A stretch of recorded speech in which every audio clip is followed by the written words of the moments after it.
OLE, the utopian world of online education. Hello students, welcome to OLE. This is your biology class where we try and make biology interesting and understandable. देखो last segment में हम लोगों ने बात करी थी about plant breeding, right. हम लोगों ने बात की थी कि आखिर ये होता क्या है, कौन से प्रोटोकॉल हम लोगों को फॉलो करने हैं फॉर प्लांट ब्रीडिंग, और बात की थी बहुत सारे हाइब्रिड्स की जो ऑलरेडी हम लोग क्रिएट कर चुके हैं। देखो लास्ट क्लास में हम लोगों ने ऑब्जेक्टिव्स की भी बात की थी, राइट। उन्हीं को आज डिटेल में हम लोग पढ़ेंगे। कैसे पढ़ेंगे? वर्चुअल विजिट के थ्रू पढ़ेंगे। वर्चुअल विजिट यानी कि इमेजिनेशन के थ्रू, ठीक है। आज हम लोग जाएंगे अलग अलग एग्रीकल्चरल फील्ड्स में और उनमें हम लोग वर्चुअली विजिट करेंगे कि क्या प्रॉब्लम्स चल रहे हैं, उसको प्लांट ब्रीडिंग के थ्रू हम लोग कैसे सॉल्व कर सकते हैं, ठीक है। तो चलो पहली एग्रीकल्चरल फील्ड में जाते हैं। वहां हम लोग क्या देख रहे हैं, एक तो पहली बात, ये एग्रीकल्चरल फील्ड जो है ना, ये ट्रॉपिकल क्लाइमेट में, ठीक, ट्रॉपिकल क्लाइमेट में है। और वो क्यों है वो अभी मैं तुमसे पूछूंगी, सोच लो। ट्रॉपिकल क्लाइमेट में है, यहाँ पे हम लोग क्रॉप्स देख रहे हैं, इनमें वायरसेस लग गए हैं, बैक्टीरिया लग गए हैं, किसी में फंगस ने अटैक कर लिया है। अब तुम बताओ, प्लांट ब्रीडिंग तुम ऑलरेडी पढ़ चुके हो, राइट, तुमको पता है क्या करना है, ठीक है। अब तुम उस फार्मर को समझा रहे हो कि भाई देखो, वो फार्मर कह रहा है हमने तो ये ट्रॉपिकल रीजन में ग्रो किए थे। तुमको समझ में आया कि अच्छा ट्रॉपिकल रीजन में है, तो ट्रॉपिकल रीजन में पैथोजेंस बहुत ईजिली ग्रो करेंगे। क्यों ईजिली ग्रो करेंगे? उनकी फेवरेबल कंडीशंस हैं भाई, वाटर है, वार्मथ है, ह्यूमिडिटी है, आसानी से ये यहाँ पे मल्टीप्लाई कर सकते हैं। इसीलिए शायद इनके क्रॉप्स सारे के सारे लॉसेस में जा रहे हैं, ठीक है, क्योंकि पैथोजेंस बहुत ईजिली मल्टीप्लाई कर रहे हैं। अब फार्मर क्या करेगा? फार्मर ऐड करेगा बैक्टीरियोसाइड्स, फंजिसाइड्स इन फंगसेस और इन बैक्टीरिया को किल करने के लिए। लेकिन उनसे क्या हो रहा है? केमिकल्स इंक्रीज हो रहे हैं। रिस्क है इन केमिकल्स का अपटेक का भी। हम लोग जब फूड खाएंगे, ये क्रॉप्स खाएंगे, तो मे बी ये केमिकल्स हम लोगों को भी अफेक्ट करने लगे, राइट, अक्यूमुलेट होने लगे हम लोगों की बॉडी में। तो अब हम लोग उसको सजेस्ट करेंगे कि वो प्लांट ब्रीडिंग कर सकता है। As a result of plant breeding वो ऐसे टाइप के प्लांट्स बना सकता है जो रेजिस्टेंट शो करेंगे टूवर्ड्स दीज पैथोजेंस, राइट। कैसे? देखो, in such a situation breeding and development of new cultivars, right, which are resistant to this pathogen, एक तो वो प्रोडक्टिविटी भी इंक्रीज करेगा, जो क्रॉप लॉसेस हो रहे हैं ना उनको कंट्रोल कर लेगा, राइट, और ये जो इतने केमिकल्स यूज कर रहे हैं ना फार्मर्स, उन पे भी कंट्रोल लाएगा, ठीक। तो अब हम लोग इनको बता रहे हैं कि प्लांट ब्रीडिंग के मेथड क्या हैं। तो अब कन्वेंशनल मेथड पहले इनको एक्सप्लेन कर दिया। हम लोगों ने कहा कि भाई तुम ऐसे प्लांट सेलेक्ट करो जिनमें रेजिस्टेंस है, उनका क्रॉस हाइब्रिडाइजेशन करो, ठीक है, उनके जो हाइब्रिड प्रोड्यूस होंगे उसकी टेस्टिंग करो और फिर उसको अपनी फील्ड में उगाओ। एज अ रिजल्ट तुम्हारे जो नए प्लांट्स बनेंगे वो ज़्यादा रेजिस्टेंस शो करेंगे, प्रोडक्टिविटी इंक्रीज होगी और पैथोजेंस भी कम अटैक करेंगे, ठीक है। उसके बाद अब ये फार्मर क्या बोल रहा है? ये कह रहा है कि एक्चुअली ये जो टाइप का तुम मेथड बता रहे हो उसमें हम वेरिएबिलिटी कहाँ से लाएं? कोई क्रॉप ही रेजिस्टेंस नहीं शो कर रहा है। तो भाई ये ड्रॉबैक तो है, क्योंकि most of the crops will not show resistance to the pathogens, ठीक है। So we are going to get very few genes which will be resistant to these pathogens. तो अब क्या कर सकते हैं हम लोग? एक और मेथड इसमें इंट्रोड्यूस कर सकते हैं। We can introduce mutations. Mutations क्या होते हैं? Mutations are simply changes in genes, ठीक है। बेस पेयरिंग जो होती है ना जीन्स की, उसमें हम लोग चेंजेस लाएंगे सो दैट जिस कैरेक्टर पे हम लोगों का टारगेट है resistance to this particular pathogen, वो हम लोग इंट्रोड्यूस कर दें इन द प्लांट, ठीक है। So that is how we are going to utilise mutation breeding. ये एक नया प्रोसेस इंट्रोड्यूस हुआ।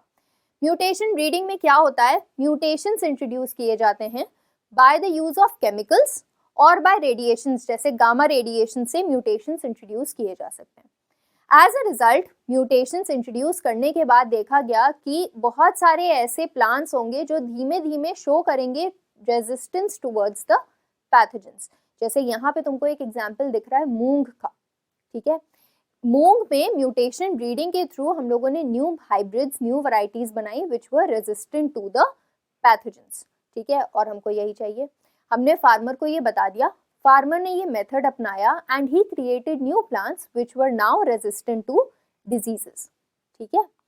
अब देखो यहाँ पे एक टेबल में दिया हुआ है, हम लोगों ने फार्मर को ये भी बता दिया कि कौन कौन से क्रॉप्स वो ग्रो कर सकता है, और ये प्रूफ है कि प्लांट ब्रीडिंग वर्क करती है फॉर डिजीज रेजिस्टेंस। देखो वीट का हिमगिरी जो एक वैरायटी है, it is resistant to diseases like leaf and stripe rust and hill bunt. ठीक है, कॉलीफ्लावर का पूसा शुभ्रा, पूसा स्नोबॉल K1, ये है रेजिस्टेंट वैरायटीज। ब्लैक रॉट और कर्ल ब्लाइट ब्लैक रॉट, ये दोनों बैक्टीरियल डिजीजेस हैं, इनसे रेजिस्टेंस पा सकते हैं। देन ब्रासिका पूसा स्वर्णिम, इसकी जो नई हाइब्रिड है, it is efficient against white rust. ठीक है, काउपी में पूसा कोमल और चिली में पूसा सदाबहार, इनमें भी पैथोजेनिक रेजिस्टेंस पाई गई है। तो भाई ये रहा तुम्हारा प्रूफ। अब तुमको करनी है plant breeding, right? So the farmer will always do that, right? उसको एक मेथड मिल गया रेजिस्टेंट प्लांट बनाने का, and that is how he can overcome the losses which he was garnering through the effect of pathogens on his crops. This is clear? ये देखो, अब आ जाते हैं सेकेंड एग्रीकल्चरल फील्ड में। अब सेकेंड एग्रीकल्चरल फील्ड में हम लोग क्या देख रहे हैं, वहां पैथोजेंस थे, यहाँ पे इंसेक्ट अटैक हो गया। ठीक है, अब इंसेक्ट्स के बारे में तुम लोग एक चीज समझ लो, इंसेक्ट्स जो है ना वो वहीं पे अटैक करेंगे जहाँ पे उनको न्यूट्रिएंट कंटेंट मिल रहा होगा, उनको अपना हाउसिंग का या शेल्टर की जगह मिल रही होगी, राइट? तो हाँ, जो रेजिस्टेंस इंसेक्ट्स के अगेंस्ट प्रोवाइड होगा ना, it will be through morphological, यानी कि फॉर्म या स्ट्रक्चर में थोड़ा बहुत चेंजेस ला सकते हैं। बायोकेमिकल, यानी कि केमिकल्स जो बायोलॉजिकल बॉडी में बन रहे हैं उसमें चेंजेस ला सकते हैं, या फिर फिजियोलॉजी, मतलब कैसे फंक्शनिंग हो रही है बॉडी की, उसमें चेंजेस ला सकते हैं, and that will provide resistant to these insect pest. अब एक तुम एग्जांपल अपने सामने देख रहे हो, ये एक वीट की लीफ है, उसको अफेक्ट करती है सीरियल लीफ बीटल। अब वहीं पे देखो दूसरे साइड तुम देख सकते हो वीट में हेयर्स ग्रो कर गए। अब जब हेयर्स ग्रो कर जाएंगे ना, तो ये सीरियल लीफ बीटल जब वो वहां बैठेगी ना, तो उसको होगा irritation, so it will not prefer this leaf with so many hairs, और इससे हम लोगों को कोई नुकसान नहीं हो रहा है, ठीक है, बल्कि जो इंसेक्ट इनिशियली उसको अटैक कर रहा था वो अब उसको अटैक नहीं करेगा। तो यही चीज हम लोग यूज कर सकते हैं इन प्लांट ब्रीडिंग। हम लोग ऐसे प्लांट्स को सिलेक्ट कर सकते हैं जिनके पास ये सब्सिक्वेंटली ये कैरेक्टर्स हैं, जिनको हम लोग मिक्स करके नए प्लांट्स बनाएंगे। उन नए प्लांट्स में ये बायोफिजिकल या बायोकेमिकल कैरेक्टर्स होंगे जो कि रेजिस्टेंस या इफेक्टिव टॉलरेंस शो करेंगे towards these insects. Like for example you can see wheat में अगर सॉलिड स्टेम होगी ना, तो ये जो सॉफ्लाई है वो उसके अंदर नहीं जा पाएगा, बोर नहीं कर पाएगा, उसमें अंदर होल नहीं कर पाएगा, तो वो उसको अटैक नहीं करेगा। ठीक है, तो वीट में solid stem will provide resistance to this particular sawfly. वहीं पे बोलवर्म के बारे में सुना होगा, बोलवर्म जो है ना वो कॉटन को अटैक करता है, लेकिन वो नेक्टर के लिए कॉटन को अटैक करता है। तो अगर कॉटन में नेक्टर नहीं हुआ, उसकी जो लीव्स हैं उनमें ग्रास्पिंग पार्ट नहीं है, मतलब वो बहुत स्मूथ है, बोलवर्म उस पर अच्छे से टिक नहीं पा रहा है, तो again it will not be preferred by the bollworm, resistance हो गया बोलवर्म के अगेंस्ट, राइट? थर्ड एग्जाम्पल देखो, मेज। ठीक है, मेज को अटैक करते हैं स्टेम बोरर्स, राइट? इनकी स्टेम के अंदर घुस जाते हैं और सारा खत्म कर देते हैं न्यूट्रिशन, राइट? तो मेज की जो स्टेम के अंदर अगर हाई एस्पार्टिक एसिड होगा एंड लो शुगर कंटेंट होगा, ठीक है, लो शुगर कंटेंट, लो नाइट्रोजन कंटेंट, तो ये जो एनिमल्स हैं, ये इंसेक्ट्स हैं, स्टेम बोरर्स हैं, ये अगेन इसको प्रिफर नहीं करेंगे। तो सिंपल सी चीज़ है, तुम ऐसे प्लांट्स को चूज करो जिनमें ये बायोफिजिकल चेंजेस, बायोकेमिकल चेंजेस हैं, या मॉर्फोलॉजी में ऐसा कुछ फॉर्म है, राइट? एंड उनकी ब्रीडिंग कर दो with the plant that you want, right? जो हाइब्रिड क्रिएट होंगे, अगर उनमें ये कैरेक्टर्स होंगे, then it will show tolerance to these particular insects. ऐसे ही देखो इंसेक्ट्स की भी वैरायटीज के अगेंस्ट टॉलरेंस पाया गया है। ब्रासिका में देख सकते हो पूसा गौरव की वैरायटी एफिड्स के अगेंस्ट रेजिस्टेंट है। फ्लैट बीन में देख सकते हो पूसा सेम 2, पूसा सेम 3, इनमें जैसिड्स, एफिड्स और फ्रूट बोरर्स के अगेंस्ट रेजिस्टेंस दिखाई दी गई है। ओकरा यानी कि भिंडी जो हम लोग यूज करते हैं, उसमें पूसा सवानी और पूसा A4 वैरायटी में हम लोगों ने रेजिस्टेंस देखी है against shoot and fruit borer.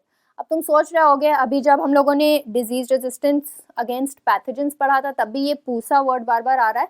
तो मैं बता दूं, ये जो पूसा है हम ही लोगों की देन है, इंडिया की देन है, ठीक है। एग्रीकल्चरल इंस्टीट्यूट है दिल्ली में, उसका ये नाम है पूसा, ठीक है।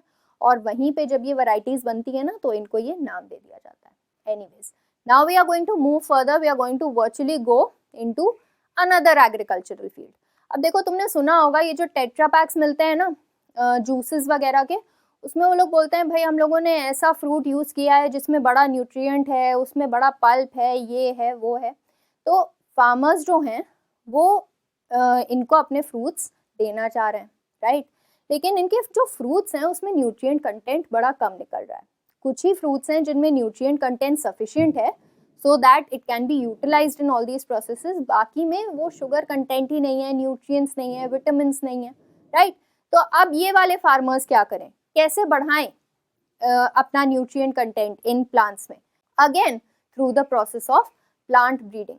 अभी देखो, हम लोग ये सब खाना क्रॉप क्यों खाते हैं? इन्हीं न्यूट्रिएंट्स के लिए खाते हैं, राइट। अगर हम लोगों को sufficient vitamin, sufficient mineral, sufficient protein मिलेगा तो हम लोग फिट एंड हेल्दी रहेंगे।